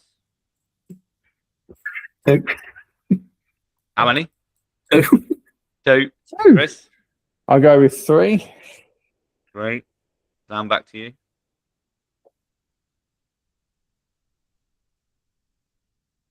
Can you go 4, Sam? Gone blank. My mind's gone blank. I'll tell you what. I'll tell you the lowest transfer fee was 13.4 million for an English player. Okay. I'll go 4 then. 4. I think. I'm going to go 5. Look how cool and collected he is with his tan. Inside, I'm not so, mate. Go on then. Oh, bugger. Okay. Nice. Jude Bellingham. Jude Bellingham, correct. Harry Kane.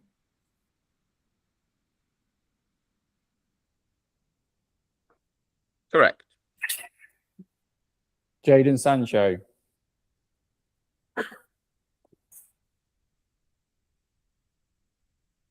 Why can't I find him on my list? Because I know he's on there. Yes, correct. Gareth Bale.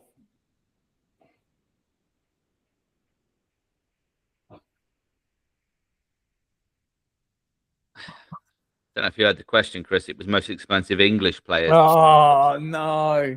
I've got my 5th one as well. So, Sam, you've got to get it 1.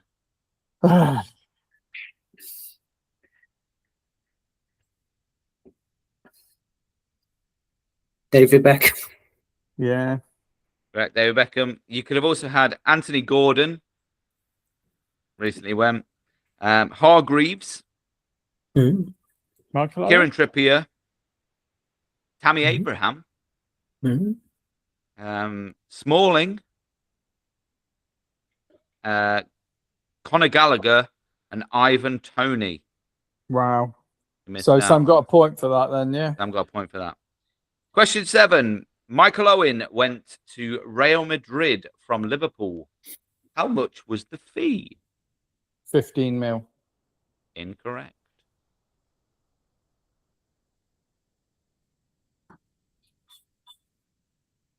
Um,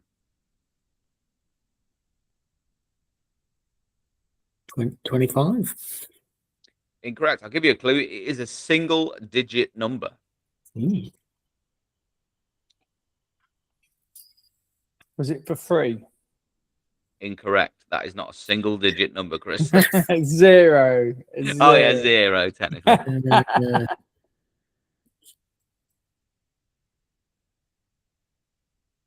Mm. 9 million. Unlucky. It was 8 million. Oh, How low is that? God, Hey, question 8. This is a very low scoring round. I'll tell you something, mate. You're top at the moment. Question 8. Martin Odegaard has currently been rumoured, or within the last 2 weeks, rumoured to which European club? quite Bayern Munich. No.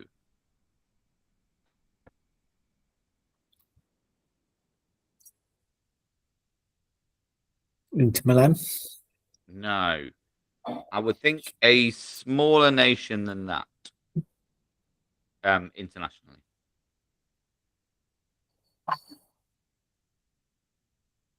It was quite in the press. Well, when I wrote these questions 2 weeks ago, but quite heavily linked. Oh, okay. PSG. No, a smaller nation, Chris. Come on, man. Benfica. It was Galatasaray. Was it? Very heavily linked for like a few days. Wow. Jesus. Okay. Right, we'll get closest to the pin on this one. Try and get some points on the board.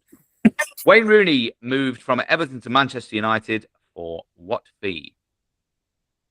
So one guess closest to the pin, is it? Close to the pin. So, Sam, you are this one. 35. 35. Chris? I'll go with 30. Chris is close. It was 25.6 million. Again, if you were a Newcastle fan, you'd know that because we bid 25 million. Okay, question 10. This is a good one. I'm proud of this. It took me ages to write this one. So we're going to go back and forth, and there's 26 answers to this. Oof. What I want is the record sign-in for each letter of the alphabet. Okay? Now, we are going with, obviously, last names, but some names will obviously be the player, you know, like a Brazilian player that will be only known by one name. Yeah. So, like, for example, Pele. But he was not the record signing for P. Yeah. So, Chris, we are starting with you. You can pick any letter of the alphabet to go with. You don't have to start with A. Good. That's very good. I'll go with N. Neymar. Correct. £200 million, apparently. M. Mbappe. Yep. 165 million. C for Coutinho. Correct. 105 million.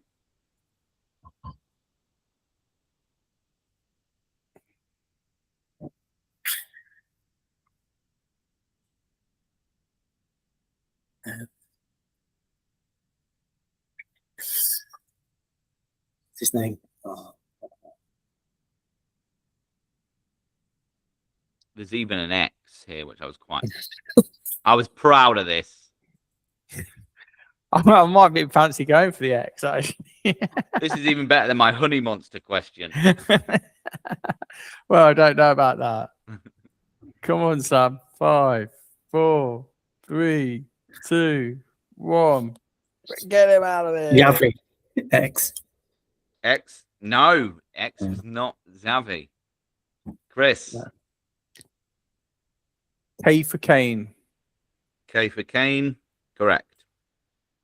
82 million. And is it 2 lives, is it? Or Yeah, it's 2 lives, yeah. okay. Back to you, Sam. It's harder than you think, isn't it? I'll go B. Bale. Incorrect. Who was B, Chris? Bellingham. Bellingham. So you could have had A, Anthony. Can I try Z though? Can I try X? Sorry, can I try X?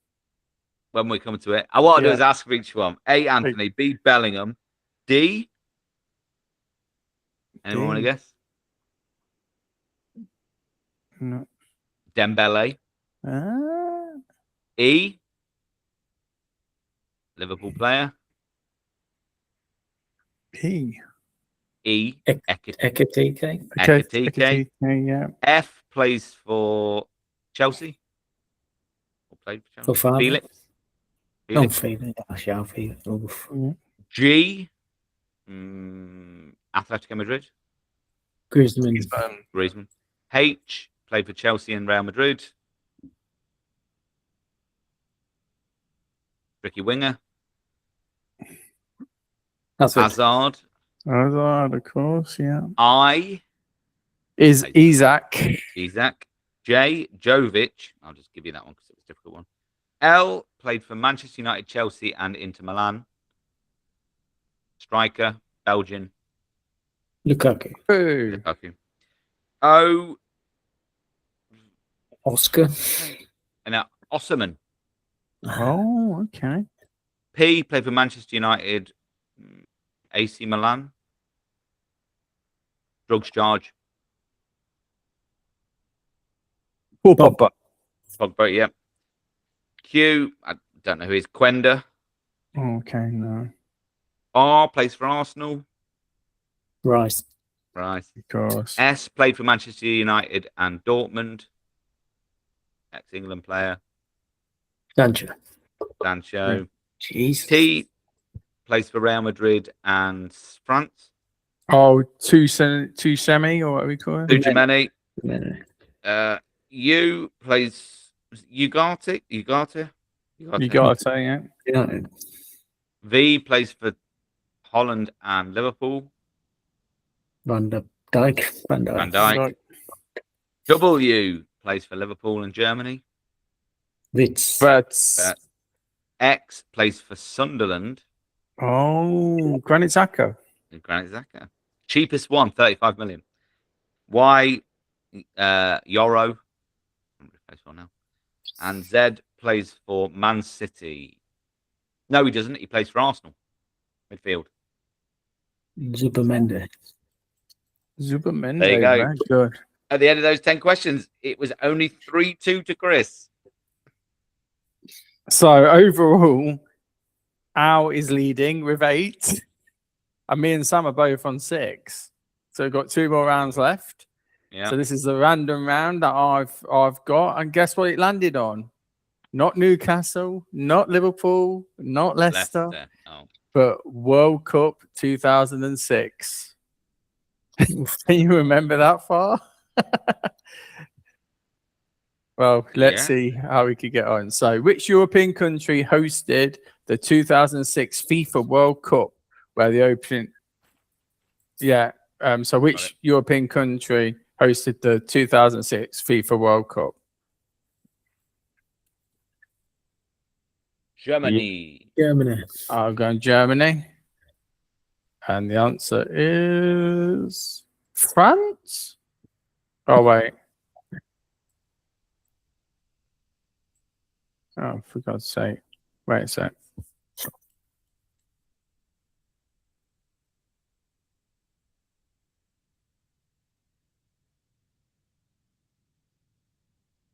Oh, AI's gone dodgy. Yeah.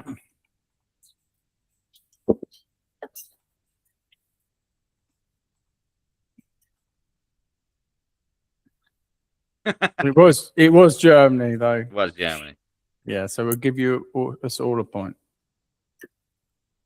Okay. So, which nation won the 2006 World Cup? Okay, I've got mine. I think I'm way off here. The Azori. Italy. Fuck, I had Brazil. Yeah, Brazil. I had no idea. And the answer is Italy. Which country did Italy defeat in the final to lift the trophy?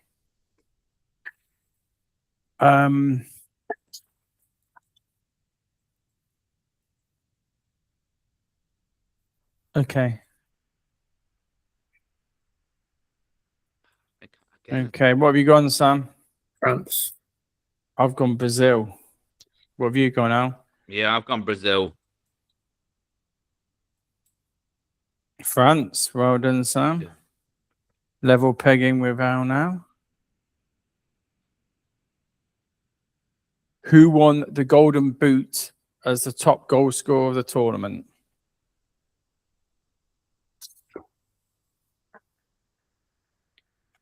Have you got anyone now? Muller.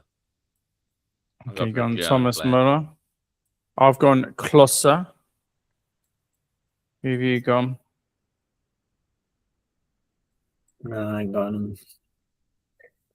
Okay, let's see. Miroslav Klose. We're all level pegging, by the way, now. Okay. French captain Zinedine Zidane was red carded in the final after headbutting which player? Of course, it was France, wasn't it?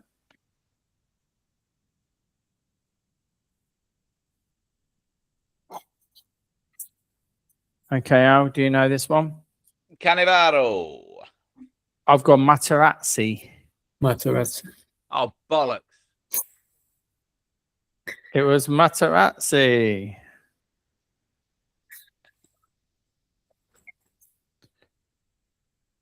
Okay. What was the final score between Italy and France after extra time just before the penalty shootout? Oh, so there was a penalty shootout. Yeah. I've gone 0-0. I've gone 1-1. 1-1. What have you gone for, Sam? 1-1. 1-1. Let's have a look. 1-1. Yes. Sam's ahead by 1. Which Italian player? Yeah. No, wait, no, sorry. Which Italian player scored the winning penalty in the final shootout? It wasn't Roberto Baggio. Oh, that's naughty. That is naughty. Okay, I've gone with Grosso. What have you gone with?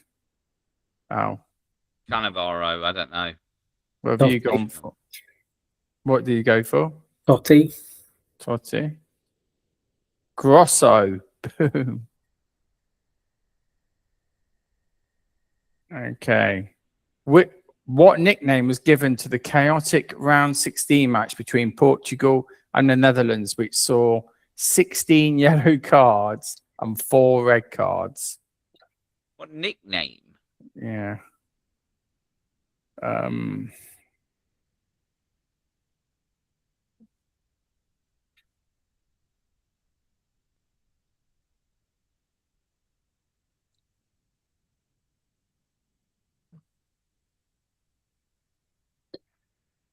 I'll call it War in Nuremberg. What? No idea. Got anything? Battle of the Bastards. The Battle of Nuremberg. Oh, I was quite close then. You got Battle of that. I've got War. What did you put, Sam? Nothing. I didn't add. No idea. No points. Which Argentine midfielder scored a famous spectacular long-range volley in extra time to defeat Mexico in the round of 16? Shit. I remember it. I can see it now. I'm going to go with a complete guess. No, he wasn't even Argentinian. I'm just going to say... I keep having James Rodriguez, but that was about 10 Yeah, years that's later. what I was thinking. I don't know. Have you gone I've for gone with anyone? Zanetti, but I don't think he was Argentinian. What about you, Sam? Maxi Lopez. Got Maxi Lopez, have you? Maxi Rodriguez. And looking. Okay. Next one. Italy controversially eliminated Australia in the round of 16 with a 95th minute penalty. Who scored the penalty? I can remember who gave it that one, or who was the one that was fouled, but I can't remember who scored it.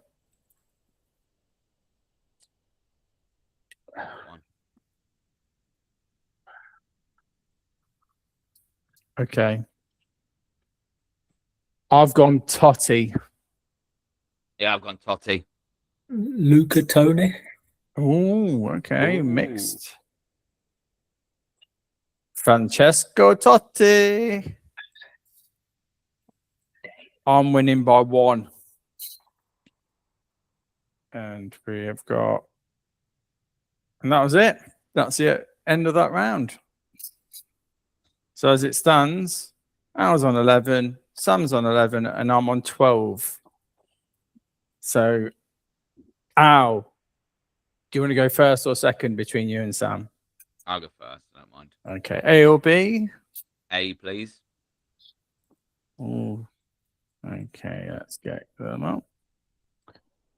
Have you got the stopwatch at the ready, mate? Oh, yeah. When you're ready. Yep. Okay, are you ready, Al? Yep. 3, 2, 1, go. Which nation did England defeat in the semi-finals of Euro 2020? Pass. Who plays at Ibrox? Rangers. Yeah. Which team is nicknamed the Hoops? UPR. Yeah. Which country won the 2022 World Cup in Qatar? Argentina. Yeah. Which national team is known as the Indomitable Lions? Pass. Who is the most decorated player in the Premier League history with 13 title medals?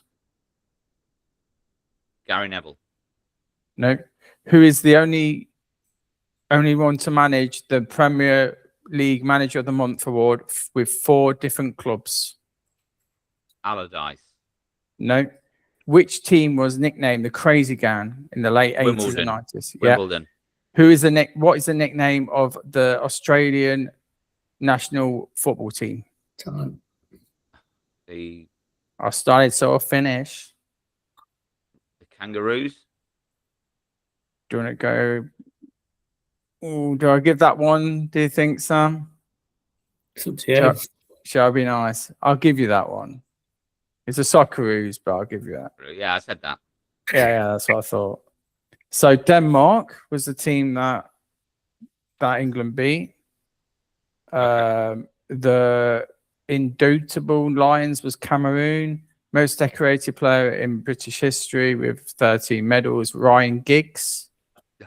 Harry Redknapp was on to win Manager of the Month with 4 different clubs. Yeah, so you got 5. Well, so that puts you overall at 16. Okay. 16 overall. Sam, you've got B. Let me know when you're ready, Al, if you don't mind keeping count as well.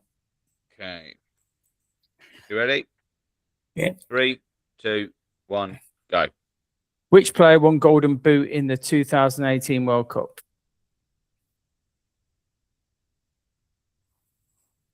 Pass. What is the nickname of Arsenal Football Club? The Gooners. Yeah. Who plays at Portman Road? Ipswich. Yeah. Which country won the first ever European Championship in 1960?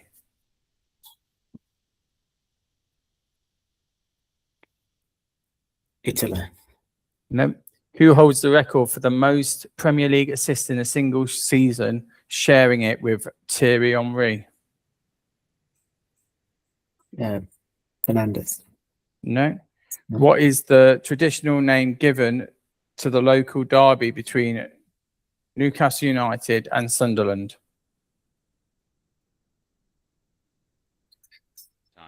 Done. Which manager? You finished? It was already time, yeah.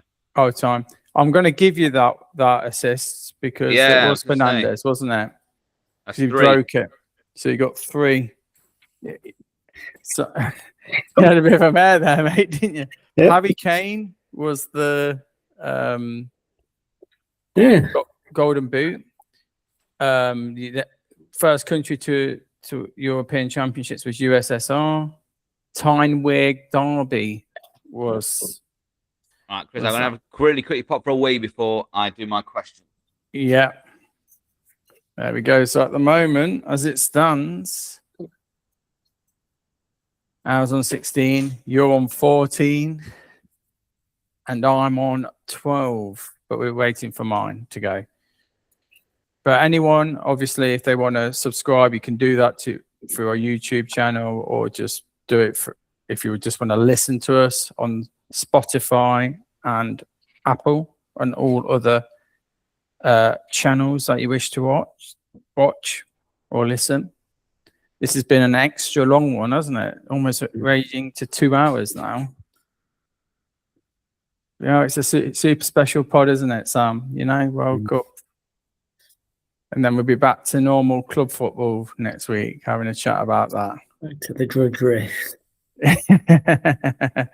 Back to lit. So whilst ours left the room, have you been impressed with Leicester's friendly scores then? I think they've won both games, haven't they? Beating Burton.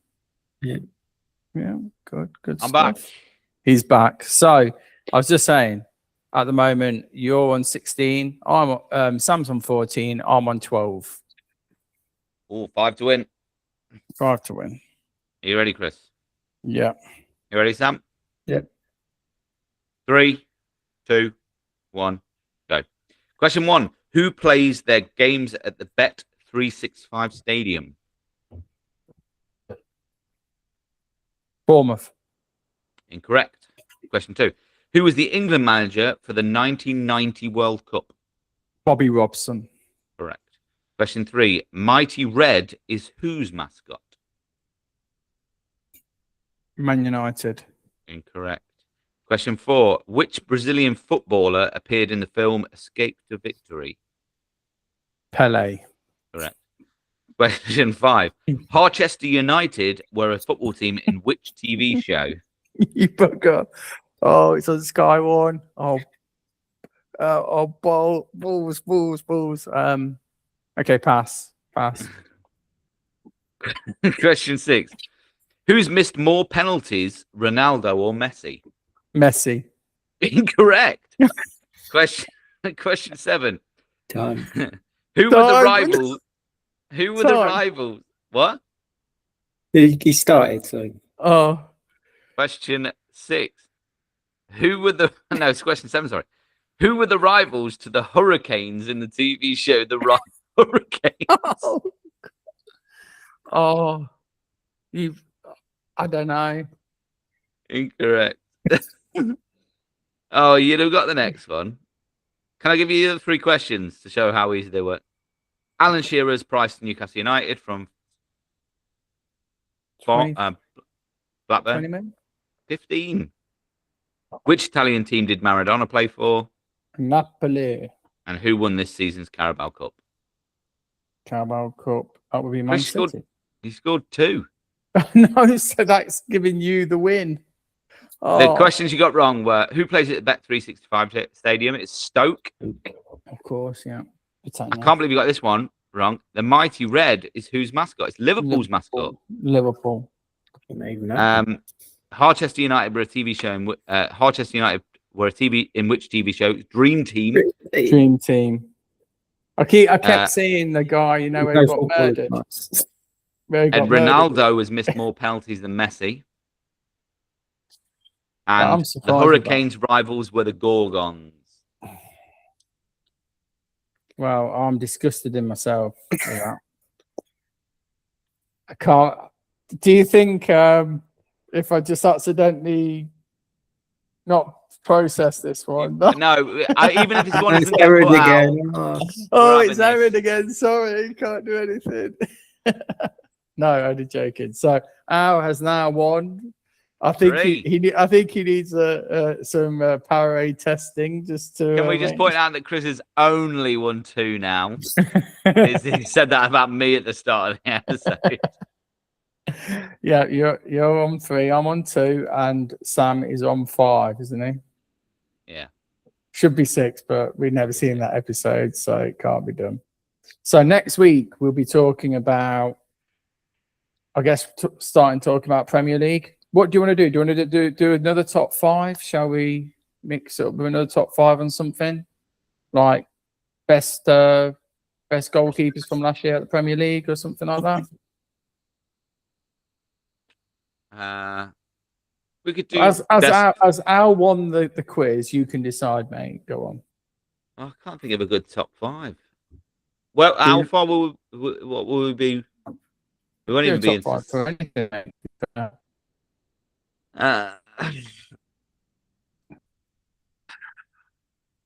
I'll leave that with Al. He has to think about it now, and we can go from there. But okay, then, guys, that's been a bumper episode tonight. That's been a long one. Very, very good. And that's me signing off for this episode. Thank you, guys, and we shall meet again next week. See you in a bit. Bye.